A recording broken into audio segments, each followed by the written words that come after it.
Bonjour à vous. My Hotel Reputation. Merci Laure. En fait, nous sommes fournisseurs officiels de tranquillité. Et là où c'est rigolo, c'est que nous permettons aux hôteliers de mieux dormir.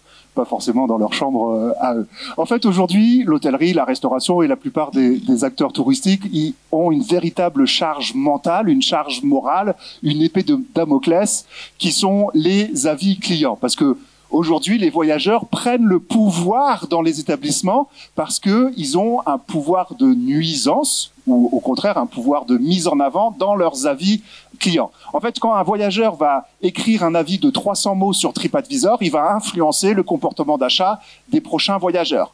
Comment est-ce qu'on appelle un élément qui influence le comportement d'achat?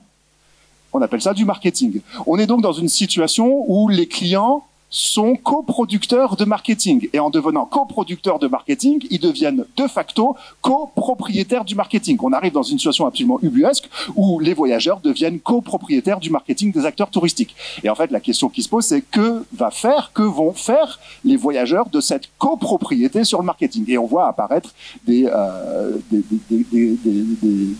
comportements déviants, notamment le chantage à la réputation. J'ai très bien dormi, votre hôtel est très confortable, c'est très chouette, il me serait agréable que vous m'offriez les petits déjeuners, ça vous éviterait d'avoir un avis négatif sur TripAdvisor. Quand vous prenez ça dans la gueule le matin à la réception, c'est rude. Les restaurateurs à Paris La Défense, ils offrent systématiquement le café parce qu'il y a systématiquement des références à TripAdvisor. Donc il y a ça qui pèse énormément sur les hôteliers. Donc nous, on va les libérer de cette charge mentale parce que nous allons gérer leurs avis clients en ligne, une sorte de délégation. C'est-à-dire que nous allons surveiller automatiquement les principales plateformes de e-réputation, TripAdvisor, Google, Facebook, Booking, Zoover, Holiday Check, Dis-moi où, Mon Nuage, Foursquare, Yelp, Les Pages Jaunes, j'arrête ici. Et dès qu'on voit un avis négatif, on va rédiger une réponse que l'on va proposer au propriétaire parce qu'il va valider ou pas valider la réponse, puisque la réponse est quand même quelque chose d'éminemment personnel, puisqu'il y a un petit peu de son ADN, de tout ça.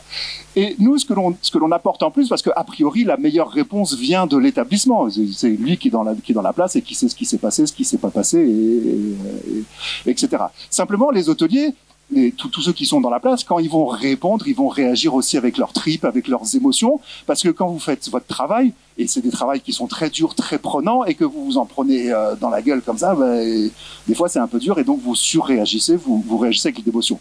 Enfin, des fois, je sais pas si vous avez lu certaines réponses sur TripAdvisor, mais on pourrait en faire des sketchs pendant 20 minutes, tellement c'est rigolo. Nous, comme on est en dehors de l'établissement, on n'a pas cet aspect affectif, cet aspect émotionnel.